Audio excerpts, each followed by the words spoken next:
आप सभी को मेरा नमस्कार। और डॉक्टर साहब जुड़ चुके हैं, विनोद शाह जी। अच्छी बात है कि हमारे बीच आज के कार्यक्रम की अध्यक्षता श्री प्रकाश गुप्ता जी करेंगे, वो भी उपस्थित हो चुके हैं। आप सभी का मैं हृदय से स्वागत करता हूं आज के कार्यक्रम में। ये हमारा 18वां साप्ताहिक मिलन कार्यक्रम है और सौभाग्य की बात है कि आज हमारे बीच सुप्रसिद्ध चिकित्सक डॉक्टर विनोद शाह एमडी, जो कि महाराष्ट्र एवं केंद्रीय शासन के चिकित्सा सलाहकार हैं। आज के कार्यक्रम की अध्यक्षता श्री प्रकाश गुप्ता, जो वरिष्ठ नागरिक संघ कवर्धा से हैं। मैं थोड़ा सा उनका परिचय देना चाहूंगा कि आप शिक्षा विभाग से रिटायर हुए हैं और कवर्धा में अभी कार्यक्रम हुआ था और हमारे अध्यक्ष महोदय वहां गए हुए थे। और बहुत खुशी की बात है कि आज हमारे बीच कवर्धा से भी शायद उनकी पहली बैठक होगी, उपस्थित है। मैं उनसे निवेदन करूंगा कि कार्यक्रम की अध्यक्षता स्वीकार करें। अब मैं देवराज साहब से निवेदन करता हूं कि कृपया डॉक्टर विनोद शाह एमडी, जो कि हमारे बीच में आ चुके हैं आज के मुख्य वक्ता, कृपया उनका परिचय देंगे। इसके बीच मैं चाहूंगा कि आज पुलवामा में शहीद हुए जो हमारे 40 सैनिक, आज 2 वर्ष पूरे हो गए हैं, मैं उन सभी को नमन करता हूं, उनको याद करता हूं। देवराज साहब, निवेदन है कृपया हमारे मुख्य वक्ता का परिचय देंगे। जी जी जी, धन्यवाद सोनी जी। आज छत्तीसगढ़ वरिष्ठ नागरिक कॉन्फेडरेशन की 18वीं साप्ताहिक बैठक में जुड़े हुए सभी महानुभावों, देवियों, सज्जनों का मैं तहे दिल से स्वागत करता हूं। आपके जुड़कर के श्रोता के रूप में हमारा हौसला बढ़ाने से हमारा साहस बढ़ता है और इस तरह के कार्यक्रमों को हम आयोजित कर पा रहे हैं।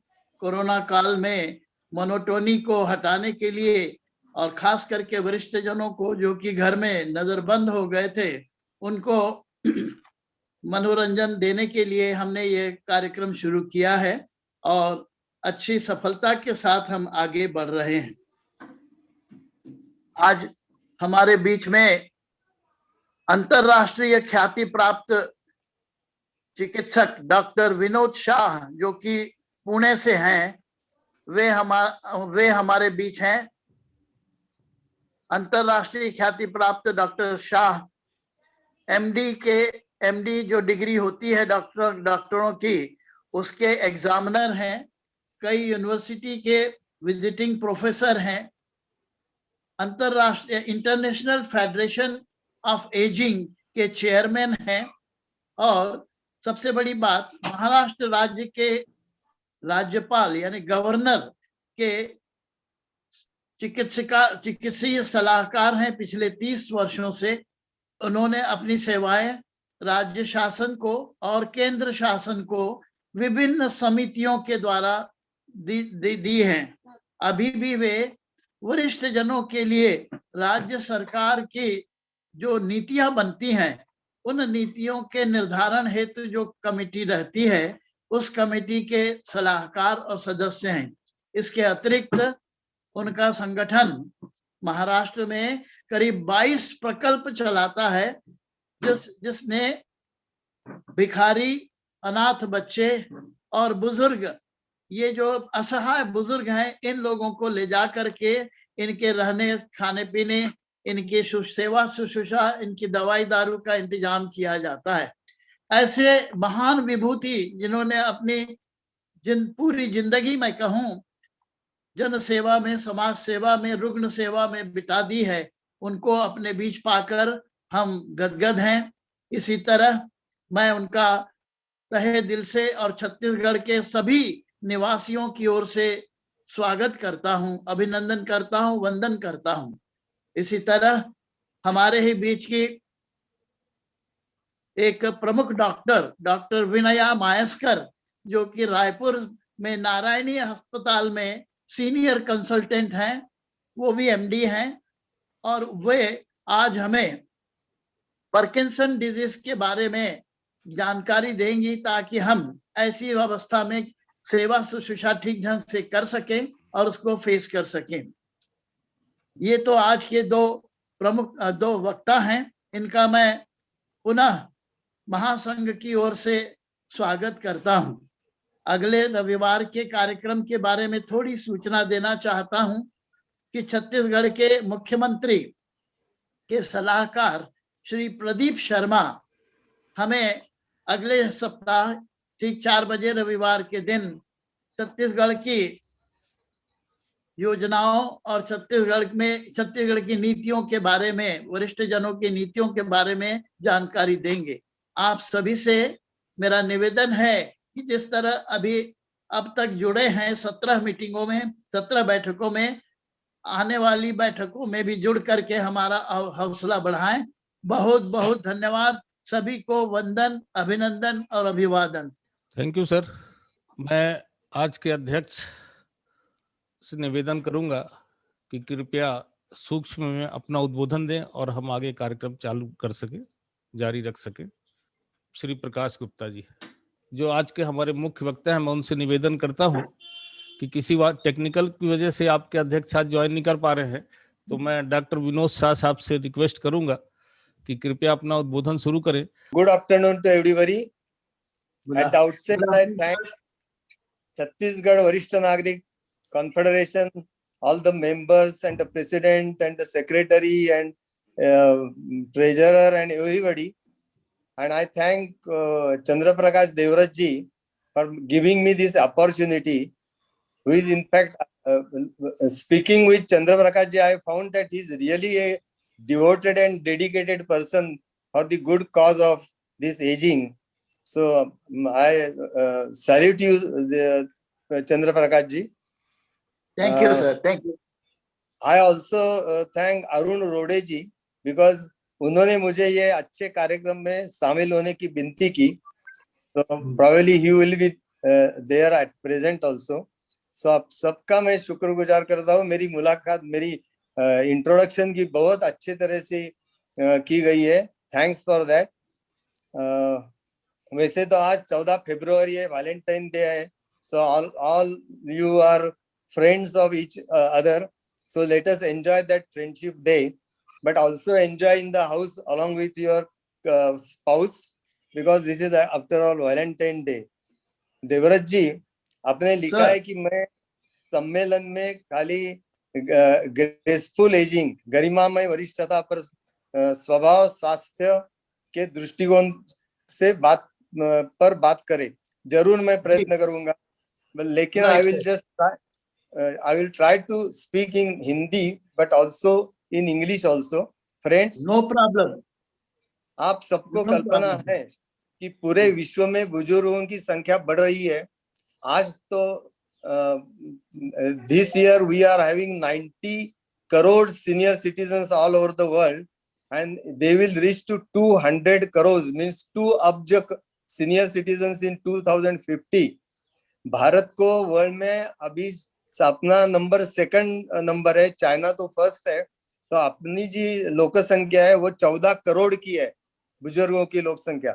सो वो लोक संख्या में 2050 में it will go up to more than 30 crore. तो बुजुर्गों की बढ़ती समस्या और उनके बढ़ता नंबर संख्या, समस्या तो आपको मालूम ही है. अभी कौटुंबिक समस्या है, आर्थिक समस्या है, स्वास्थ्य की समस्या है, that is health problems, social समस्या है. और ये स्पेशलिटी ये विश्व की ऐसी है कि जितने कोई ऑर्गेनाइजेशंस ये वर्ल्ड में काम कर रहे हैं बुजुर्गों के लिए, उन्होंने ये सब चैलेंजेस में लिए है, चैलेंज उसने स्वीकारा है. और United nation, WHO, IFA, ILC, Helpage International, all they are working on this in order to make the life of our senior citizens graceful or garimamay.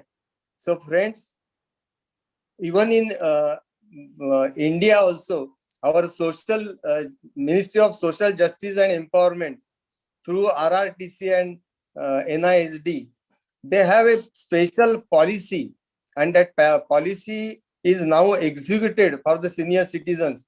Then there is a health ministry. Through that, there is a NPSC or National Policy for Healthcare of Elderly. So there are many policies are there in order to keep you healthy and active and participatory. As such, there are so many organizations working in our country also. Among that, ISKCON is one of them. It's the biggest organization, and you are part and parcel of ISKCON. So our PASCOM is also there along with them.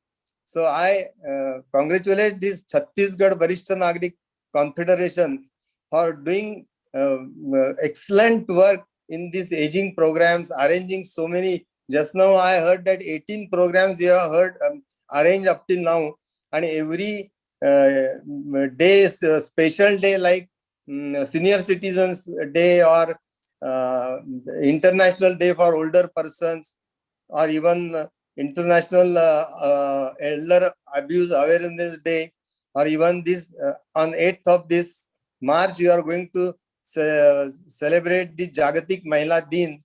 So many things you are doing, and you are arranging good, nice programs for them in order to keep them active. So even during this COVID pandemic also, you are remained active only because of this virtual meets. That is something great. Friends, there are so many individuals in country.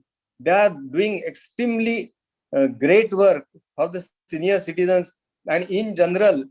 And I won't take the names, but that is how everybody should. Your Devrasji is of course there, and just now I saw other people.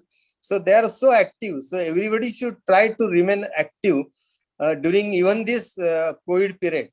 Now what I did is, I am 74-year-old. I am having diabetes, bronchial asthma, and that is for more than 40 years. I am on insulin for more than 23, 25 years. But still, initially I was working 12 to 14 hours a day. Now after lockdown, since last 10 to 11 months, I am working almost for 14 to 16 hours daily. So if you keep yourself active, and if you do look, keep your good lifestyles. So even in this all 10 months period, what I did, I was very active with United Nations meetings. I gave one lecture on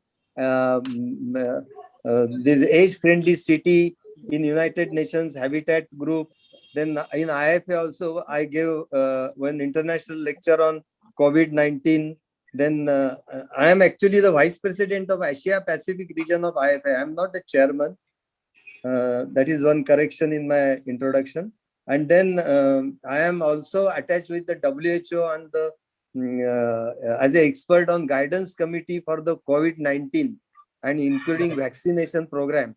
And then also on the long-term care facilities of the WHO main office, and in CRO office, WHO CRO, I am expert on decade of healthy aging. And on these all committees at present also, we are working continuously. And I saw that so many people are working. So even if that Corona and COVID-19 pandemic is there, don't lose heart and always be active. So elderly issues are so many, and I will take only few of them, like rural aging, abuse, then health, and lastly some take-home message. Recently, I wrote one article in International Journal on ग्रामीण विभाग के लिए rural ageing पर. आज अपने देश में 71,000 वृद्धजन तो ग्रामीण विभाग में रहते हैं. 14 करोड़ में से 9.5 crore they live in villages. So इतनी समस्या भी उनकी समस्या भी फार अलग हो रही है. वैसे तो कौटुंबिक समस्या है ही, nuclear family is there because of migration. There is no employment facilities in villages, so most of the time there is a migration of the youngsters into the urban areas, so they have to stay alone. ये ऐसा बहुत कुछ problem है. कि they cannot approach medical officer or doctors or primary health centers easily. Transportation is a big problem related to their hygiene. Everywhere toilets are not available. They are not close to the house. Then water, clean water is not available. Even to get water, it is a problem. So there are no caregivers in the urban senior in rural areas as we have in urban areas. So their life is totally different, especially those who are having those who are handicapped. उनको तो बहुत परेशानी है. मैं तो ऐसा बोलूंगा कि अपंग वृद्धों के जीवन में अंधार ही अंधार है, स्पेशली इन विलेजेस. ये कोविड-19 में तो इनका इतने उनको हाल अपेष्टा सहन करने पड़ी कि हमारे उधर से भी हमने पुणे डिस्ट्रिक्ट में more than 3,000 ration kits we distributed to the poor senior citizens living in the villages. We gave even ready-made food to them. Even these sanitizers, masks, everything is distributed for such people. Now, most important problem is a communication problem, because only one thing is working, that is radio. But otherwise, because of internet connections are poor, very poor, even they don't have these mobile connections, and they cannot chat on WhatsApp and video as we are doing. So it's a communication is another problem. In general, what is important is we want to stay, everybody wants to stay independent in this life. And that is even in rural areas also they are saying like this, because almost 85% senior citizens in the rural areas, they stay with their parents. But in urban areas, we see that most of them, they are now separated. Almost 60% senior citizens, they stay only with their parents, and 40% they try to stay away from their youngsters, because everybody wants independence. But because of that, many problems are again arise. Friends, during this, what is important is we are having this distancing problem, which we see during COVID-19, because we want to maintain social distancing. But for our senior citizens, distancing is not, it's going on for decades together. And therefore, always remember, now if you want to make your life graceful, first thing you have to do is learn digital technology. You must know how mobile is to be used, and internet, video call, and Facebook, how we should go on this. So it has this mobile पर जो कुछ हम कर रहे हैं, this has reconnected everybody to the world. You can connect your son in USA or your daughter in Australia, anywhere within a minute. That is the achievement, and therefore now everybody should learn this. Even today we are virtually meeting with each other. So it's the important thing to find out the ways to empower older people to continue to live safe, secured, healthy and engaged. So हर एक बुजुर्गों को safe life चाहिए, secured life चाहिए, healthy life चाहिए, and he should be engage. वो किधर कौन से काम में he should be engaged, and that is the most important thing to have this graceful life. जब हम गरिमामय वरिष्ठता पर बात करते हैं, तो मैं थोड़ा एल्डर एब्यूज के ऊपर भी बात करूंगा.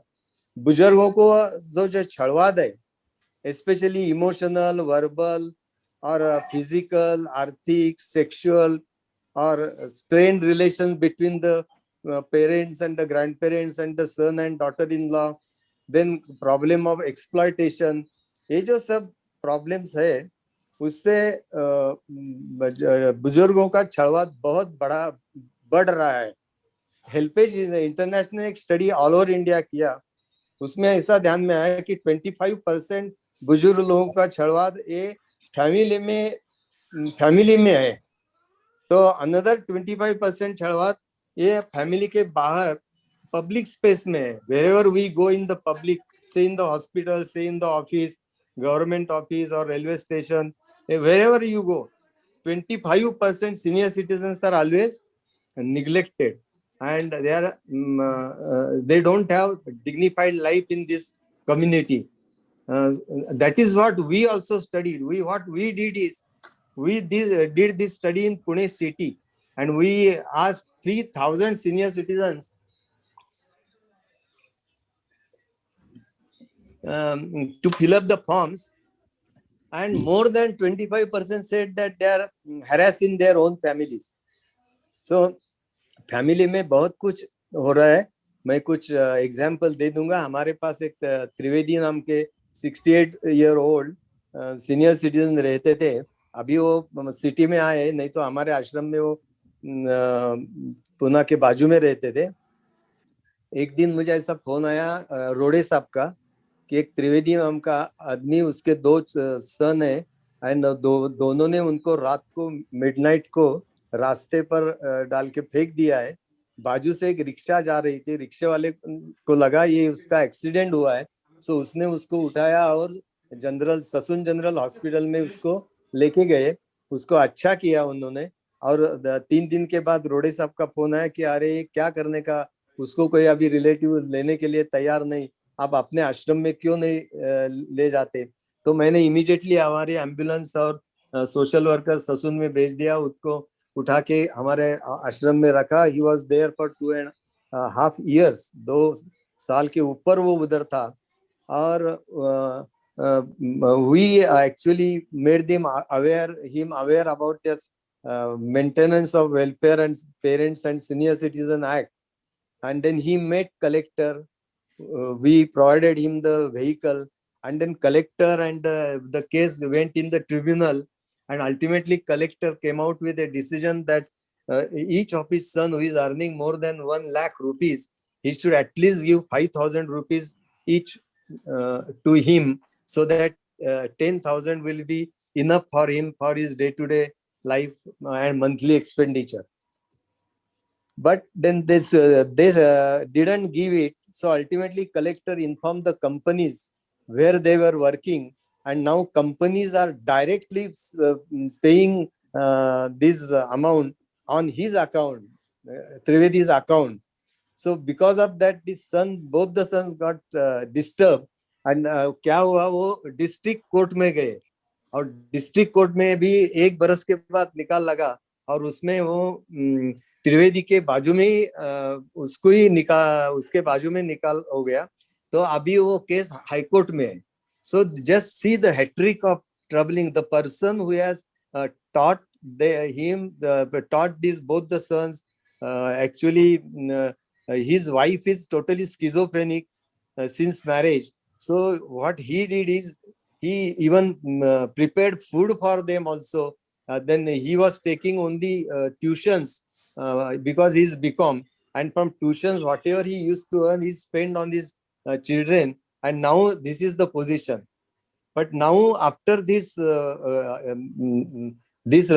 studying this law, he is so expert that now he stays in Pune city, and he advises so many बुजुर्गों को। वो ऐसा advice देता है कि any problem is there, we always say कि जा आप त्रिवेदी के पास जाइए, त्रिवेदी आपको मदद करेगा, कि आपकी मदद करेगा। तो ऐसा ये प्रॉब्लम है। एक तो कोविड की स्थिति तो बहुत बुरी थी। एक almost 70-year-old lady was thrown on the road, and I got a call from commissioner, and commissioner of charity commissioner, and he said that doctor, why don't you pick up that lady and keep in your old age home? So I sent my ambulance and MSW, our social worker.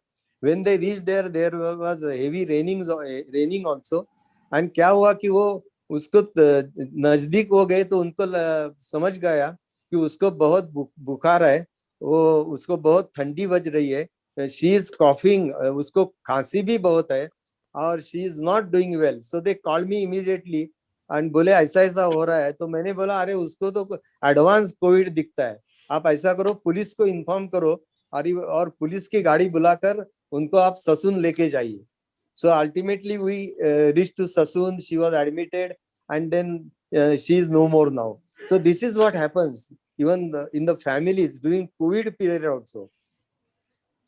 तो one Aurangabad में तो ऐसा एक study किया कि औरंगाबाद जिला परिषद में जितने एम्प्लॉइज काम कर रहे हैं उसमें से almost more than 30% people they don't pay attention to their seniors. तो उन्होंने ऐसा रिजोल्यूशन किया कि उनकी जी सैलरी है उसमें से 30% salary they will directly hand over to their seniors and they will get only 70% salary. So this is ऐसा कुछ करना ही पड़ता है। मध्य प्रदेश में इंदौर का तो न्यूज आपने सबने देखा ही है, अखबार में भी आई थी, व्हाट्सएप पर भी आई थी। इंदौर के बुजुर्गों पर अमाननीय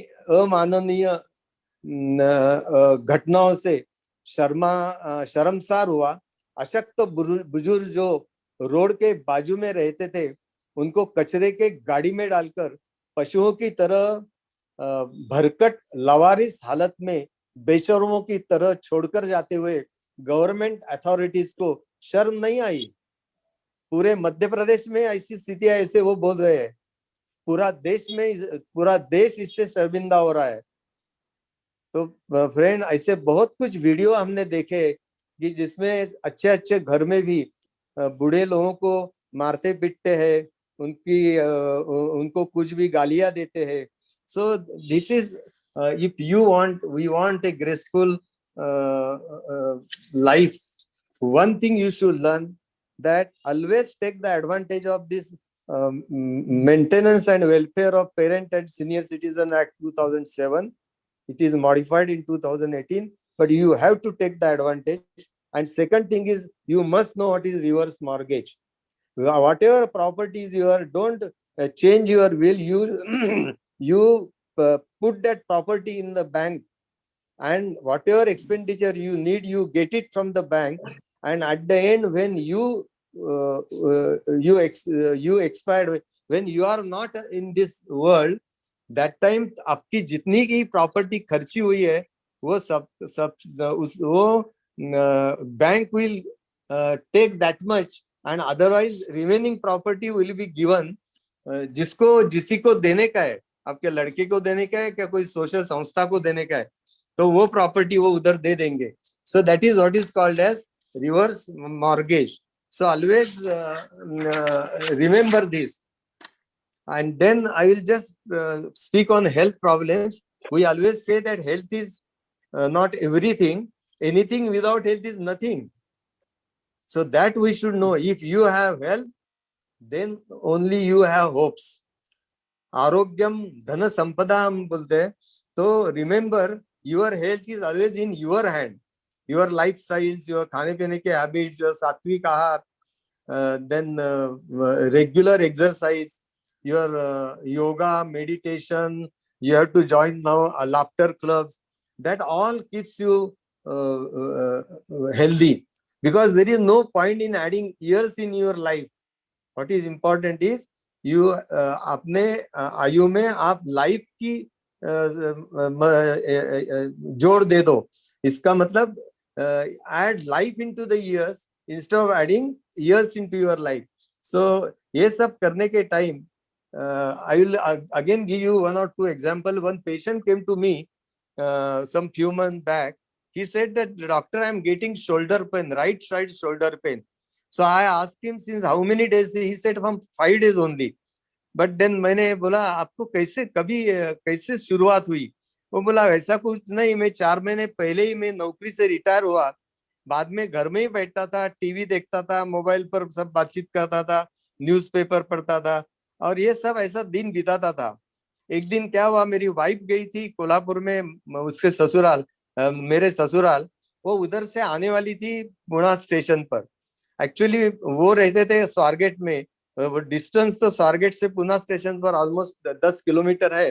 तो उन्होंने सोचा क्या करेंगे अभी, when he was at in service at top level, वो बोले मेरे पास गाड़ी थी, ड्राइवर था, मेरे पास मेरा कंपाउंडर एज असिस्टेंट था, who used to help me in lifting up my luggage and bags and files and everything. And now I don't have anybody, I don't have even car. So मैंने सोचा कि अभी जाने का है स्वारगेट से station पर, तो बस से जाएंगे. सो बस में गया तो बहुत रश थी. उसको हाथ पकड़ के, दांडी को हाथ पकड़ के पौन घंटा खड़ा रहना पड़ा. And when he came to the Pune station, he saw his wife. He has to take he took his her luggage and put it into the rickshaw, and then they came to the Swargate area in his house, and again he took that luggage to his bedroom. And then ये सब सुनने के बाद मैंने उसको पूछा कि आपने तो हाथ ऐसे ऊपर किए थे, एक हाथ ऐसा ऊपर किया था, आपको कभी समझ में आता है कि आपने इसके पहले कभी ऐसे हाथ किए, ऐसे हाथ किए, कभी आता है क्या? तो बोला वैसा नहीं कुछ, मैं अभी ऐसा क्वेश्चन ही नहीं आता. वो मैं व्हेन आई वाज डूइंग मैं जो जिस टाइम स्कूल में था, तो स्कूल में हम पीटी करते थे. So that time only I raise my hands. तो अभी बोलिए क्या बोलने का है बुजुर्ग लोगों को? कोई retired person never planned his retireship. So the best thing, you have to well planned your retirement, and before many years before you should start your look at your health and start your exercise. Always remember, if you do proper exercise, you can always remain young. Another एक patient diabetes का था, उसको कुछ पाँव को उसको he was just walking on the road, but that road was too bad, and he said that I just purchased my chappals recently only, so I said it is better I should not destroy my that chappal. And he straightway walked on that road on the open on the feet. And then what he was having little diabetic neuropathy, so didn't have any problem. But after 3 days he found that there is an injury to his thumb, and suddenly in a week that injury went up to the full right foot, and almost that leg become gangrenous. See what happens. He should have used his chappal. So chappal वापर करने की जरूरत ही थी. वो बोला वो 800 रुपए की मेरी चप्पल थी, काय के लिए मैं ऐसा खराब करूं? So this is wrong. You have to take care of your diabetes. If you do not take, then you have and ultimately he had to amputate that leg. So कितना बहुत बढ़िया प्रॉब्लम उसके सामने आया. अभी तो क्रचेस लेकर ही चलता है, लेकिन डायबिटीज में you should be always aware about your blood sugar and all your problems, your follow-up, your investigations, because anytime you can have blindness because of retinopathy. Any time you will go in renal failure and you will need dialysis. Anytime you will have cardiac problems. So always remember this. You have to take care of your diabetes, because मधुमेह होता है तो ठीक है, लेकिन वो जो बीमारी लेके आता है तो बीमारी की फौज लेके आता है. एक बीमारी नहीं होती, वो न्यूरोपैथी होती है, कार्डियक बीमारी होती है, किडनी का प्रॉब्लम आता है, ऐसे सब बीमारी लेके वो डायबिटीज अपने सामने आता है. और उस time we cannot do anything friends. And therefore always remember, you have to maintain your health properly, you have to maintain your lifestyle. Always you have to get up early in the morning and go to bed early in the as early as possible, means after 9:30 you should go to the bed, and in the morning at 4:30 or 5 or at least 6 you should get up and do your regular exercises and everything. Friends, एक दीपक चोपड़ा ने एक बहुत अच्छा बोला है. You must be knowing Deepak Chopra, Dr. Deepak Chopra, who did his MD from All India Institute of Medical Sciences. He is master in aging. So he said that aging is a mistake.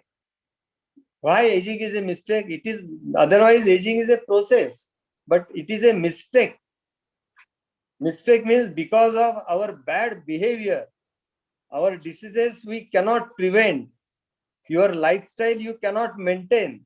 You do not do yoga, exercise, ये सब. अरे आप उठते हैं तो सुबह बहुत पानी पीना मांगता है, दोपहर को ताक पीना मांगता है, बटर मिल्क, शाम को नींद के टाइम दूध पीना मांगता है. ये सब आपने किया ना. Instead of that, many seniors also now drink something else. So that is wrong. You have to maintain properly. So keep yourself healthy. This all reverse your young age. So this is the important message Chopra has given, because we want to reverse and have young age. So A. Chopra always says that there is a biological potential in our body, and in our body that biological potential can take our life up to 130 years. So 70 years is nothing. So remember, always remember this. Our health and our health is in our hand. Now what government does for you? Now government has so many programs from on behalf of ministries and health ministry and social welfare ministry. There are dispensaries, OPDs, primary health centers, general hospitals. But along with that, there is a health line. So 108 number, you just do 108 and you will find that somebody is asking you, how shall I help you, or how can I help you? Then helpline is 14567. Now this helpline will be available for each and every बुजुर्ग. अपने जो जितने बुजुर्ग लोग India में, वो सबके पास ये हेल्पलाइन जाने वाली है. And it will start working from 15th of March or at the most from 1st of April. Friends, this Maharashtra राज्य की पूरी हेल्पलाइन जनसेवा फाउंडेशन को मिली है. And now we are almost ready with the helpline. We are waiting for the inauguration by the minister. Then one more thing you should remember what government has done. एक आपके लिए बहुत अच्छा government ने किया है, and that is एक app prepare किया है. ऐप, वो ऐप जो है उसमें एक वेबसाइट है eSanjeevani OPD.in. eSanjeevani OPD.in. If you go on it and if you register your name, you will get all free consultation for all your health problems anytime, and especially from 10 a.m. to 3 p.m. daily, including Sundays. So you don't have to pay for it. That is all free. And you don't have to go to the doctor also, unless there is a major problem. And they give you prescription on it. It is just like telemedicine, but government has started it. So we must thank the government for this nice activity. And then another thing in vaccination, in health, I would like to concentrate is vaccination. Now we are nowadays listening to vaccination against COVID-19. But before that, this H1N1 influenza vaccine, pneumococcal vaccine, actually all over the world senior citizens are taking this. And we should produce awareness programs on behalf of your confederation, that each and every senior citizen should take this influenza and pneumococcal vaccine, and at present COVID-19 vaccine. Now COVID-19 vaccine के ऊपर बहुत कुछ चर्चा हो रही है, पर महाराष्ट्र में और पुणे में I am the first person to take vaccine, and that too by the government office in municipal corporations hospital, Kamala Nehru Hospital, in the presence of commissioner, divisional commissioner, mayor of Pune city. So, and then I told everybody in the evening that don't be afraid of this. Now 1 month is over. My second dose is on tomorrow morning. So till today, I don't have any problem. So don't get disturbed. Go and get the vaccine as early as possible, because remember the second or the large third wave will be coming, and of this coronavirus, and it will come in July, August, September. So before that, you should be ready. You must have this vaccination. In COVID-19, you know, there were so many problems to the seniors, even in the cities, and people, senior citizens even had psychological problem. They were alone, and then there is a depression, relatives didn't attend them properly, intergenerational bonding is too low. So because of all, there was a क्या हुआ कि ये सब बुजुर्ग लोग त्रस्त हो गए लॉकडाउन में, और इतने त्रस्त हो गए कि उनको वो डिप्रेशन में गए, और डिप्रेशन से वो अभी वो they have even few of them they tried suicide. Even in our ashram, one of the senior citizen crossed 84 years, 86 years, and who is a surgeon, retired surgeon. He got bored because he couldn't contact the persons because हमारे old age home में जरा range का problem आता है बार बार, तो उससे वो because he couldn't go out of the institute for months together, and he got fed up. So this is what happened at many places. And you should take care in COVID period. Why you should take vaccine? Because the disease is dangerous in aged people, and those who are having diabetes, hypertension, ischemic heart, renal disorders, cancer, they should take this vaccine as early as possible, because the mortality is highest. Even in one of our old age home in Pune, 12 people suddenly had COVID problem. Or otherwise, even in Mulund, in one of the old age home, out of 30 senior citizens, 28 got this COVID-19 disease. In Sangli, उधर भी ऐसा ही होगा. ये COVID-19 का आजार इतना बढ़ गया है कि वो आश्रम में 55 सीनियर्स को आजार हो गया. So that's why everybody should take care. Even if you wear, even if you take vaccine, that doesn't mean you don't have to wear your mask. Mask is compulsory, sanitizer is compulsory, then your distancing is also compulsory. So friends, so this is तो थोड़ा मैंने Covid पर बताया आपने. So now just listen what senior ministry is doing for you. एक ध्यान में रखो कि ministry is doing lot of activities. There is a lump sum amount of budget now for the senior citizens. The aim of the all this is seniors should contribute and should be useful to the society. Ultimately, हर एक बुजुर्ग कुछ ना कुछ काम करे और कैसे ना कैसे तो सोसाइटी में यूजफुल हो जाए, और encouraging productive and active healthy aging. So government is encouraging for active aging. You should be active, learn new skills, and do something good, and that may be productive. Even if it is non-productive, you know how to pass your time. So that is also very important. So at national level, government is concentrating on arogya, swasthya, mental swasthya, then nutrition, shelter, pension, medical insurance, livelihood things, then self-help groups. So this is another thing government has come out nowadays in this year, because I am on that body also. So self-help group is there. It is basically to motivate the seniors and let them earn also something out of that. So some pocket money for day-to-day expenses. That is the main aim. Then government is spending on research, and another thing, how to use the talent of senior citizens. Because most of the time when we had one survey in Pune city, 50% senior citizen, they said that we want to use our talent somewhere. So जो retire हो गए थे शिक्षक और teacher, they started now teaching for 1 hour, 2 hour, or 3 hours in the schools. That is how you should do something.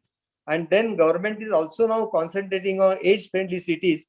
It's not that successful. Only 8 cities in India, they are working on this. Our Pune city is not in that, but our city is as a smart city. तो smart city में भी बहुत कुछ करते हैं. पुणे में तो हमारे नाना नानी पार्क है, विरंगुड़ा केंद्र है, और रोड साइड में सीनियर सिटीजन को, बुजुर्गों को बैठने की जगह है अच्छी तरह से, उधर उनके लिए एक्सरसाइजेस रखे हैं. So there are so many things are there. Then there is a hospital, there is a special window is there, queues are there, beds are there, and part-time employment now they are giving. So this is how corporation or cities, they are trying for giving this graceful aging. But what state is doing? The state has an action plan, and that is for all the states, not only for this Maharashtra. So the main aim for this is elder self-help groups for livelihoods. अभी ये livelihood के self help group जो तैयार कर रहे हैं वो 1500 हमारे महाराष्ट्र में ईच सेल्फ हेल्प ग्रुप को 50,000 रुपीज ईयरली देने वाले हैं. So like that you should also try in your Chhattisgarh area also. Then MMU है. एमएमयू में जो कुछ विलेज में जिधर जिधर बुजुर्गों को हेल्थ सर्विसेज नहीं मिलती, स्लम में नहीं हेल्थ सर्विसेज नहीं मिलती, रोड साइड पर नहीं मिलती, वो सब जगह ये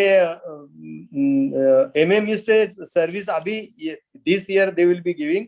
physiotherapy clinics will be started for you.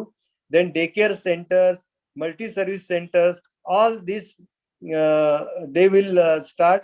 And the most important what they are concentrating in all the states and the government is insisting is giving caregiver training, because nobody knows how to handle ये बुजुर्गों लोगों की जो समस्या है तो handle कैसे करेंगे.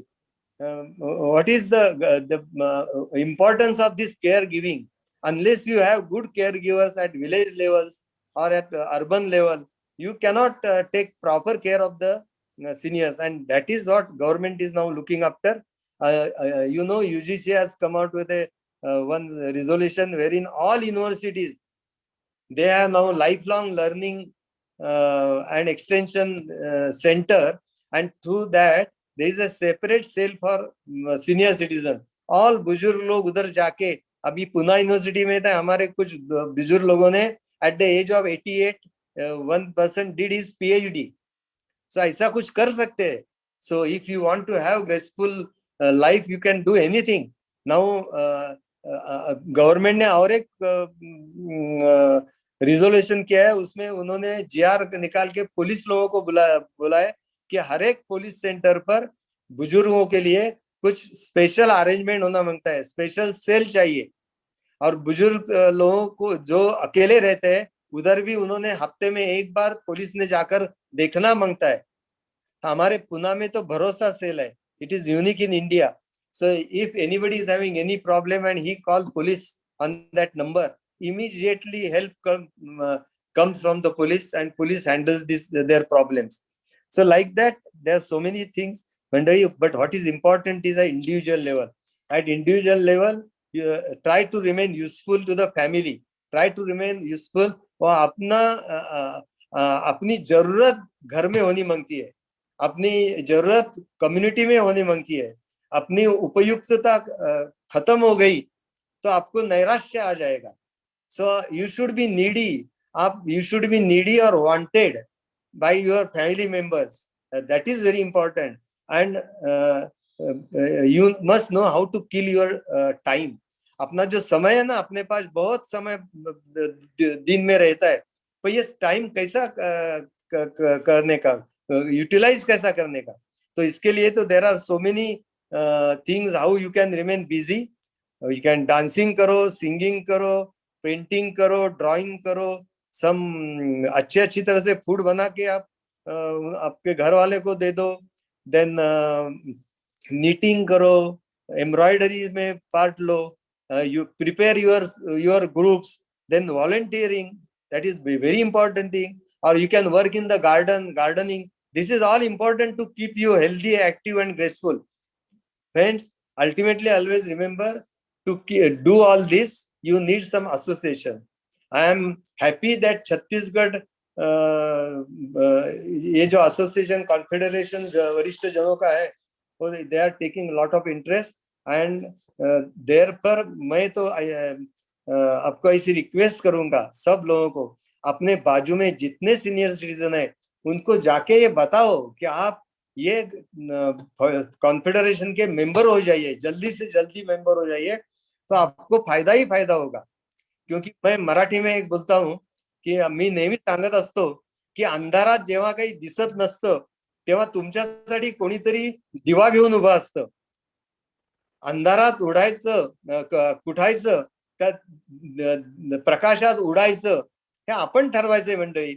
आपला तेव्हा whenever there is a darkness surrounding you, somebody कोई तो कोई दीवार लेकर खड़ा ही रहता ही है, अपने इधर तो अपना कॉन्फिडरेशन है ही, सो उनकी हेल्प ले लो और अच्छा लाइफ व्यतीत करो। एक द इम्पोर्टेंट प्रॉब्लम इज, ये उम्र में आपके पास पावर नहीं है, आपके पास मनी नहीं है, संपत्ति नहीं, सत्ता नहीं, अपनी उपयुक्तता खत्म हो गई है, इसी आपको खंत लगी है, आपको टाइम कैसा बिताया मालूम नहीं। One must know how to kill your time, और otherwise always remember time will kill you. ये जो टाइम जो है वो ही आपको किल करेगा, क्योंकि क्या करेंगे, नहीं तो बोर हो जाएंगे, डिप्रेशन में जाएंगे और वो उससे नैराश्य आ जाएगा। Almost I have come to the end. This is actually the year 2021 2020 was very bad year as such for the बुजुर्ग लोगों के लिए अच्छा नहीं था। वो सब पूरा निष्क्रियते से भर गया है, पूरे लोग निष्क्रिय हो गए हैं। आप जो उनको स्टिमुलेट कर रहे हैं, लेकिन चाहिए उतने लोग नहीं हो, एक्टिव नहीं हो रहे हैं। तो अभी तो 2021 just be more of doing, being and becoming. Do something, become something and be something. That is important. So that is for your active and graceful aging. Always remember, you have to increase your intelligence by doing lifelong learning. Increase your physical intelligence by lifestyle, improving your lifestyle. Increase your emotional intelligence by social skills, new social skills you inculcate in you. And then last is your spiritual intelligence or spiritual quotient you can increase by community sense, means community services. So you give service to the community, it is just a spiritual quotient only. So your intelligent quotient, your spiritual quotient, your emotional quotient and your physical quotient, these are all important, and try to improve that. One sentence one Stephen Hopkins has written, I will read it for you. Stephen Hopkins is a brilliant physicist living wheelchair life because of his muscular dystrophy. But what he has written, he said, I am not afraid of death. I am not afraid of death, but I have no hurry to die. I am in no hurry to die. I have so much to do before I die. So that is one physicist who died late in his life, almost at the age of 75 or something. He is writing this. So ये what is important, ये आपको जीने के लिए कुछ उर्मी चाहिए। वो मराठी में एक हम ऐसे बोलते हैं की सरपणासाठी आणलेल्या ओंडक्याला, म्हणजे लाकडाला जाळण्यासाठी जलाने के लिए जो लाकूड लागते, सो सरपणासाठी आणलेल्या एका लाकडाला एकदा का पालवी फुटली, त्याला पानं फुटली, तो उसको समझे ना कि जीने की उर्मी कौन सी। सो सरपणासाठी आणलेल्या लाकडाला एकदा का पालवी फुटली आणि त्याचंच त्याला कळेना की जीवनाची उर्मी कुठली। तर ही जीवनाची उर्मी आहे, ही पालवी जी आपल्याला फुटायला पाहिजे, ती आप लोगों ने अपने कॉन्फिडरेशन ने वो सब बुजुर्ग लोगों को अभी देनी मांगती है। Lastly let us know the purpose of your life. जीवनाचं प्रयोजन क्या है, ultimately why are you living. Ultimate purpose you always remember, that is happiness. हर एक आदमी को अल्टीमेटली आनंदी जीवन चाहिए, आनंदी जीवन। And then we have to say Ram Ram. So for saying this Ram Ram, this as our former president of India, APJ Abdul Kalam, sir has said that one day we will depart on a journey free of cost. एक दिन तो हम जाने ही वाले हैं, but don't worry about your seat, your reservation, your it is everything is confirmed. आपको जो जाने का दिन है उसका डेट कंफर्म है, टाइम कंफर्म है, रिजर्वेशन फुल किया है, everything is confirm. Your flight is always in time, ये बराबर टाइम पर आएगी। Our good deed will be our luggage, So what are you going to carry with you? अपना जो कोई अच्छा काम किया है वो you are taking with you. Your humanity will be our passport, and your love will be our visa. So always remember this humanity, love, and these good deeds, these ultimately come with you. So make sure, do our best to travel to heaven, and that too by business class. ऐसी उम्मीद रखो कि हम haven में ही जाएंगे, और that too will go by business class only. That should be our Urmia, that we should decide. एक कहा मराठी में एक अच्छा बोला है कि जीवनाची रेलगाडी ना कळे नेते कुठे, तिकिटावरी तरी स्टेशनचे नावही नाही कुठे, आहे कुणी टीसी परी ना कुणा कळावायाचे, जाणतो एकटा तो कोणा कुठे उतरावायाचे. सो त्यालाच फक्त माहिती आहे आपण कुठे उतरणार. ये जीवन की जो रेलगाड़ी है ये ऐसी चालू रहने वाली है. हर एक को टाइम आने के बाद वो स्टेशन पर उतरना ही पड़ेगा. So but ultimately what we should do is एक take home message, as we are gifted personalities, when we take birth on this earth, we are gifted by God. The whole world is open to us, and then while going back, what is the return gift? आप return gift कौन सी देने वाले हैं? एक God को यानी एक community को या अपने सोसाइटी को. You have to give some return gift. And therefore friends remember, जाने के टाइम कुछ नेत्रदान करो, देहदान करो, ऑर्गन दान करो. This is all very useful and let you remain for further few years in this world. That is the main M. So let's have attitude of gratitude.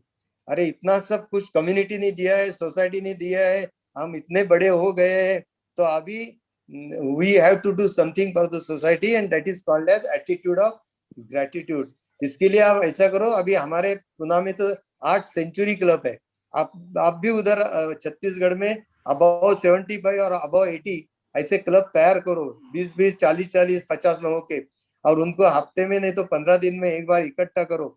और ये उनको take them oath that they will live, they will cross 100 years. So उसका club का नाम ही है century club और शतायु club, आणि म्हणून तुम्ही शतायु व्हा. and that our federation to come forward and should do it.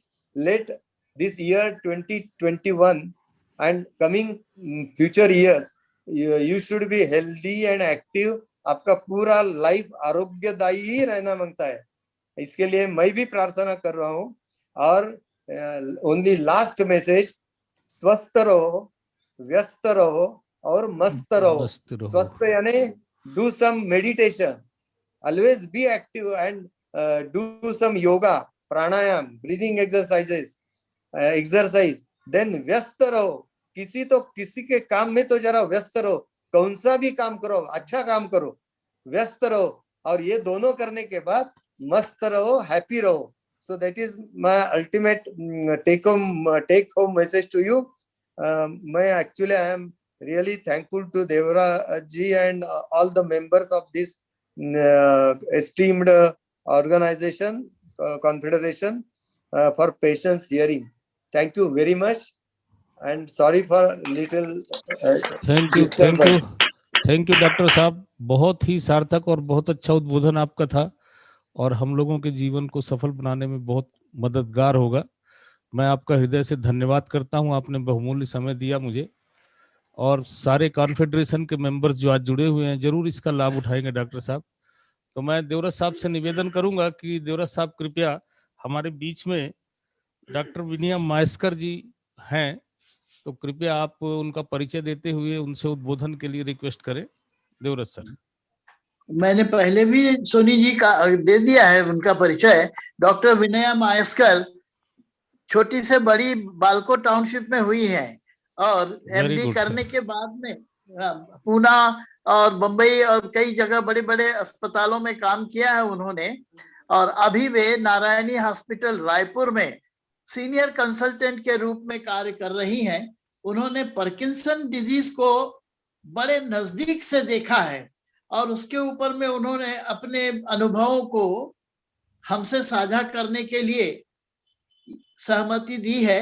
आइए हम उनसे सुने कि पार्किंसन बीमारी से बचने के लिए, पार्किंसन बीमारी को पहचानने के लिए, पार्किंसन बीमारी के बीमार की सेवा करने के लिए हमें क्या क्या करना है, ये वो बताएंगे। डॉक्टर विनया मायस्कर, ये बालकों में हमारे MS मायस्कर जी की सुपुत्री हैं और अभी रायपुर में हैं। बहुत अच्छा है। धन्यवाद यहाँ श्री 15 प्रकाश बालकों देव। वाले बैठे हुए हैं फिलहाल। Welcome madam. या थैंक यू। मैं शुरू करती हूँ और हाँ। धन्यवाद मैं वरिष्ठ नागरिक संघ को देना चाहूंगी जिन्होंने मुझे आमंत्रित किया। श्रीयुत देवव्रत सर ने बहुत अच्छा परिचय मेरा दिया, लेकिन एक महत्वपूर्ण बात जो छूट गई कि मैं एक स्त्री रोग विशेषज्ञ हूँ। मैंने MD गायनेक किया है और चूंकि घर में मैंने पिताजी को पास से पार्किंसंस होते हुए देखा था, तो वो अनुभव को मैंने एक पुस्तक के रूप में किया है प्रकाशित, जो अभी शीघ्र ही होने वाली है, होम केयर इन पार्किंसंस डिसीज। अभी मेरे हाथ में आ चुकी है बुक और संकल्प पब्लिकेशन बिलासपुर ने पब्लिश किया है और अगले हफ्ते ये फ्री सर्कुलेशन के लिए उपलब्ध हो जाएगी। तो मैं थोड़े सा मतलब शॉर्ट में और हिंदी इंग्लिश मिक्स में जो समझ में आए भाषा उस तरह से मैं बताना चाहूंगी। पार्किंसंस डिसीज एक मस्तिष्क की डीजनरेटिव बीमारी है जो बढ़ते हुए उम्र के साथ होती है।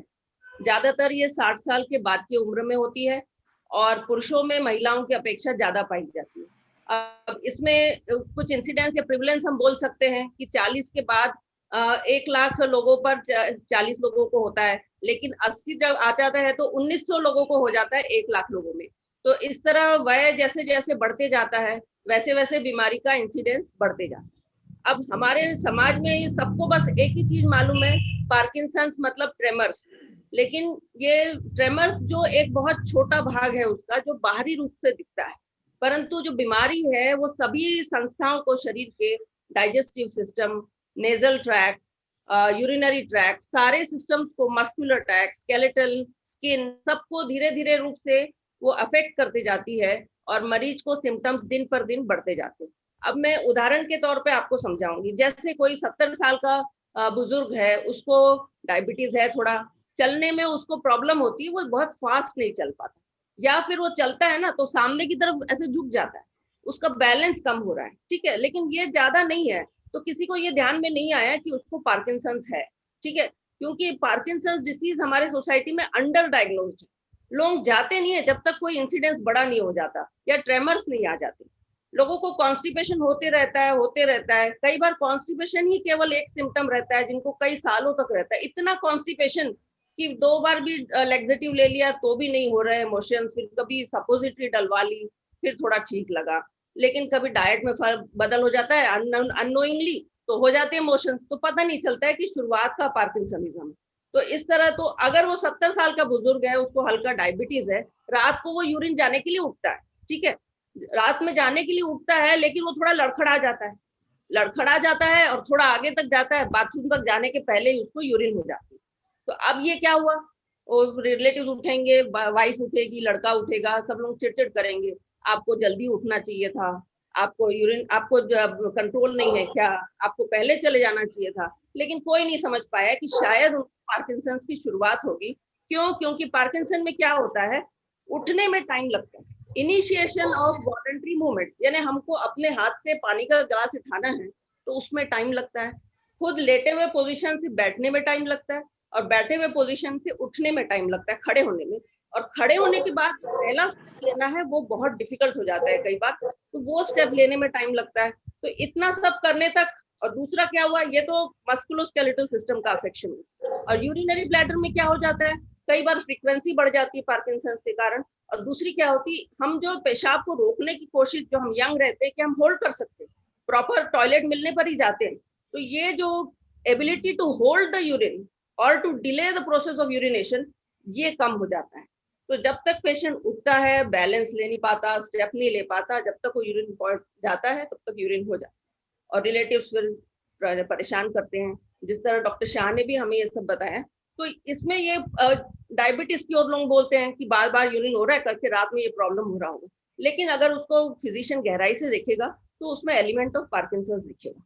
दूसरा एक छोटा उदाहरण और देना चाहूंगी, स्वॉलोइंग का प्रॉब्लम कई बार आने लगता है, कई बार बहुत ज्यादा लाल टपकती है पेशेंट के मुंह से, और दूसरी बार ऐसा होता है कई बार कि लोग अपना बोलते हैं कि मैं भिंडी की सब्जी खाता हूँ तो बड़े देर तक खाना खाते रहते, चबा नहीं पाता, उसको निगल नहीं पाता।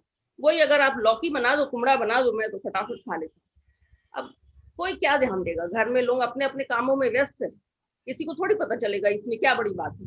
हो सकता है आपको टाइम लग रहा हो, और एक दिन बोल देगा कि मैं पानी बीच बीच में पी लेता हूँ, साथ में फिर निगल लेता हूँ, तो भी नहीं समझ में आएगा। लेकिन क्या होता है कि पार्किंसंस डिसीज में स्वॉलोइंग फंक्शन थोड़ा थोड़ा अफेक्ट हो जाता है, पेशेंट को निगलने में भी प्रॉब्लम आ सकती है। तो हम जो फोकस कर रहे हैं ट्रेमर्स पे फोकस कर रहे हैं, या तो हाथ में ट्रेमर्स आएंगे, एक तरफ के हाथ में ट्रेमर्स आएंगे, या दोनों तरफ के हाथ में ट्रेमर्स में आएंगे, या कभी कभी गर्दन में ट्रेमर्स आते हैं।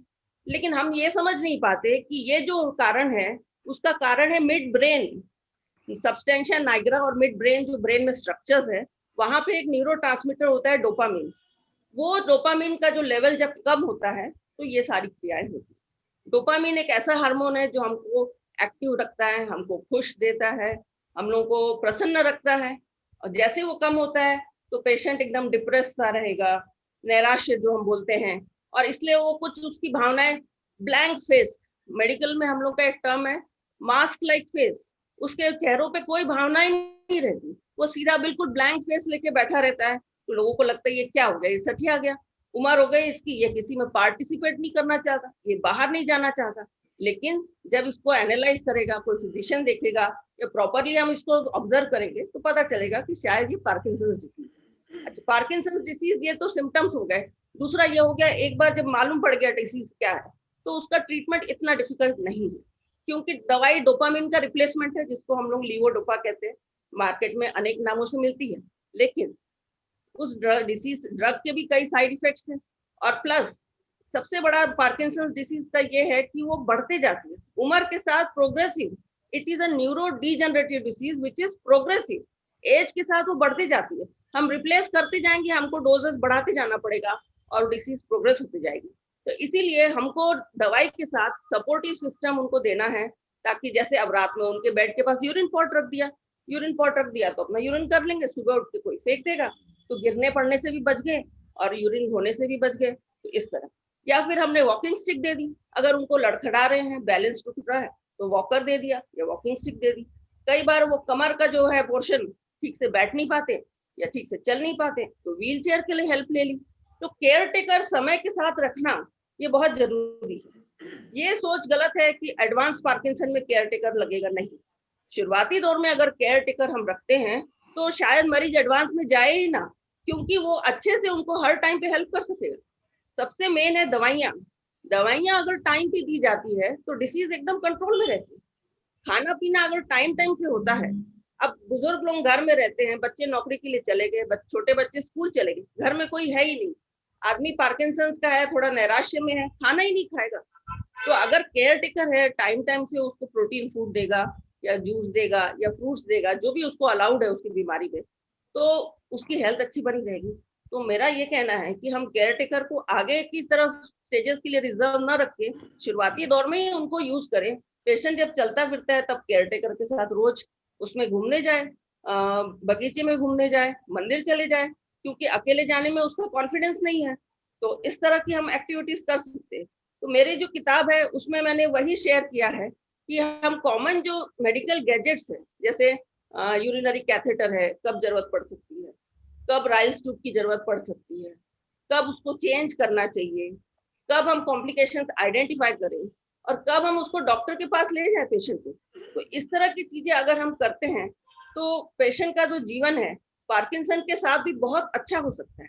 और सबसे बड़ा रोल पार्किंसन डिसीज में है फिजियोथेरेपी का, क्योंकि मसल्स और स्केलेटल सिस्टम पे अफेक्ट होता है। तो अगर पेशेंट, डॉक्टर विनोद शाह ने भी एक्सरसाइज के ऊपर जोर दिया था, तो फिजियोथेरेपी जरूरी नहीं है कि आप फिजियोथेरेपिस्ट के पास जाए, सेंटर पे जाए और बहुत हाई टेक मशीन्स के साथ करें। आप सिंपल पीटी एक्सरसाइजेस भी करते हैं तो आपकी मसल स्ट्रेंथ बनी रहती है, आपकी जॉइंट फ्लेक्सिबिलिटी बनी रहती है।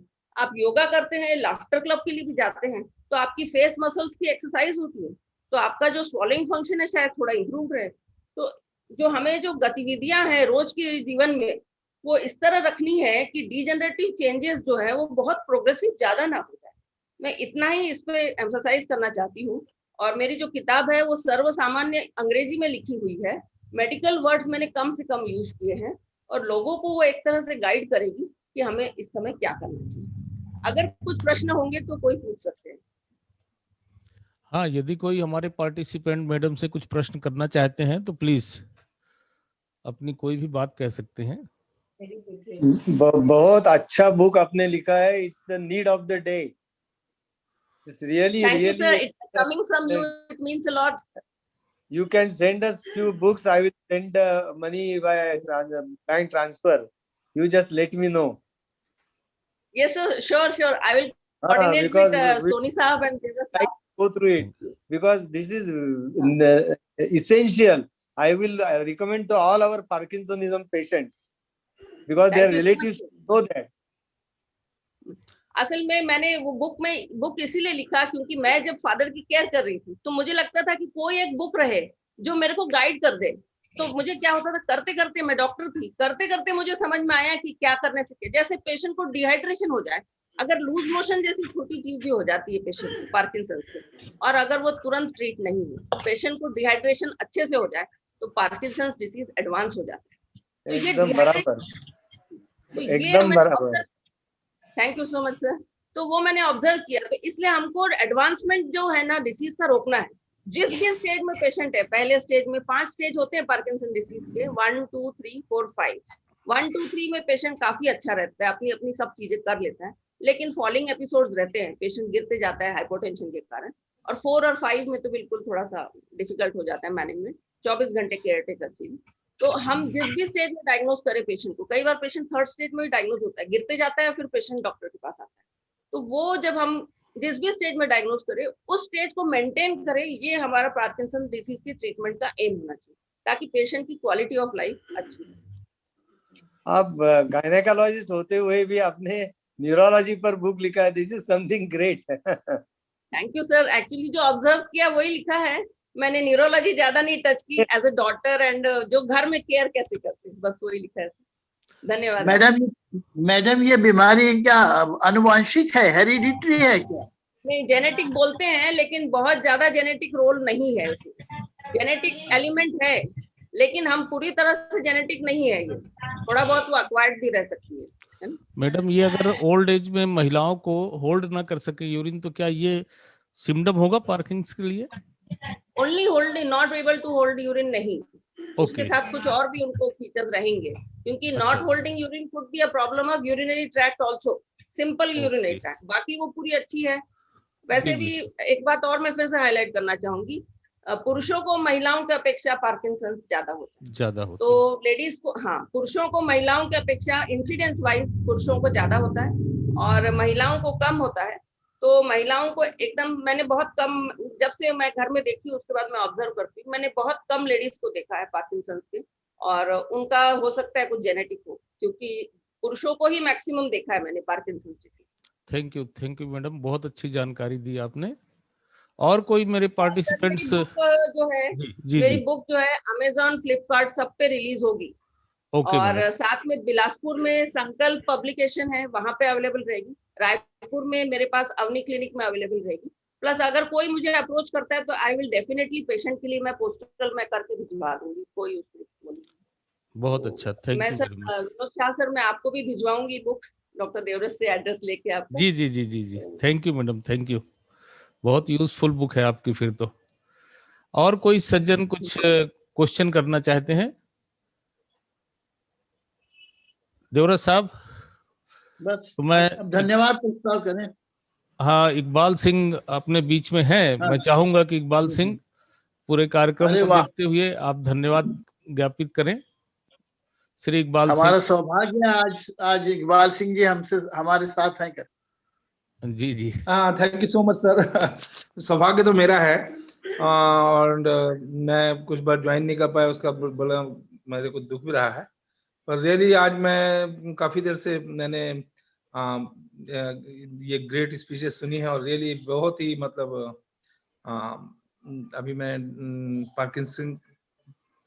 पार्किंस डिसीज के बारे में जो आप बोल रही थी, और इसके पहले अपने डॉक्टर साहब ने भी काफी कुछ डायबिटीज के ऊपर भी कहा, तो मुझे धन्यवाद ज्ञापित करने का निर्देश हुआ है। तो मेरे पास तो इतने अच्छे शब्द नहीं हैं। फिर भी मैं सारे पहला तो धन्यवाद मैं देता हूँ ऑर्गेनाइजिंग कमेटी को, अध्यक्ष हमारे डॉक्टर देवव्रत साहब को और हमारे श्री पुरुषोत्तम सोनी जी को, और यहाँ पे जितने पार्टिसिपेंट हैं उनको, और उन सबसे और सबके से ज्यादा उन महान हस्तियों को जिन्होंने अपना कीमती समय देकर अपने नॉलेज को सबके सामने रखा और लोगों को बहुत ही बेनिफिट मिला इससे, काफी नॉलेज हम लोगों ने गेन किया। तो thank you so much to everyone. मैं बहुत बहुत धन्यवाद देता हूँ सारे लोगों को जिन्होंने इस पूरे कार्यक्रम को एक अच्छे तरीके से संपन्न कराने में अपनी अपनी भूमिका की। Thank you so much. धन्यवाद इकबाल जी। मैं पुनः एक बार याद दिलाना चाहता हूं सभी उपस्थित लोगों को, अगले सप्ताह राज्य शासन के मुख्यमंत्री जी के सलाहकार श्री प्रदीप शर्मा जी हमसे मुखातिब होंगे। आप सभी से निवेदन है कि अधिक से अधिक संख्या में जुड़े और अवसर का लाभ लें। धन्यवाद। धन्यवाद। आप सभी आगामी बैठक में हर संडे 4 बजे आमंत्रित हैं और मैं चाहूंगा कि लोग ज्यादा से ज्यादा इस कार्यक्रम का लाभ उठाएं। लाभ आपको तभी मिलेगा जब आप पार्टिसिपेट करेंगे घर बैठे। और मैं विशेष तौर से डॉक्टर साहब का डॉक्टर विनय मायस्कर जी हमारे साथ हैं और विनोद शाह साहब का बहुत हृदय से धन्यवाद देता हूं और सभी उपस्थित जनों का भी धन्यवाद करता हूं। स्वस्थ रहिए, मस्त रहिए। आशा करते हैं कि हम आगामी सप्ताह में फिर मिलेंगे। बहुत बहुत धन्यवाद आप लोगों को आने के लिए। Thank you very much. जी सोनी जी, जी, पुलवामा के शहीदों को श्रद्धांजलि दे दें। हाँ, कृपया अपनी अपनी स्थान पर खड़े होकर हम पुलवामा में शहीद हुए 40 जवानों को, या आप हाथ जोड़ के उनको श्रद्धांजलि दीजिए। आज 2 साल पूरे हो गए हैं, आज के दिन पुलवामा का हमला हुआ था। बहुत बहुत धन्यवाद सभी का। Thank you very much. Thank you sir. Okay, good bye. अगले हफ्ते इंतजार करूंगा सर, सभी का इंतजार रहेगा। Thank you very much.